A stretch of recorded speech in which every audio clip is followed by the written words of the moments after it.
shpenzimi, pra prej obligimeve të martesës, është shpenzimi mbi familjen.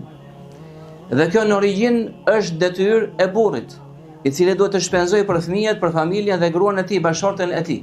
Wa 'ala al-mawludi lahu rizquhunna wa kiswatuhunna bil ma'ruf. Dhe se babai e ka detyrë që të shpenzojë për ushqimin dhe veshmbathjen e të porsalindurit. Li yunfiq dhu sa'atin min sa'atihi. Allahu thot, dhe i pasuri le të shpenzoj për asaj që Allahu i ka dhënë pasuri. Wa man qudira alayhi rizquhu falyunfiq mimma ataahu Allah. Ndërsa atij që Allahu ja ka ngushtuar rizkun, le të shpenzoj ai sa Allahu i ka dhënë. Profeti alayhi salatu wasalam na thot për shpërblimin e këtij shpenzimi: innaka lan tunfiqa nafaqatan illa ujirta alayha.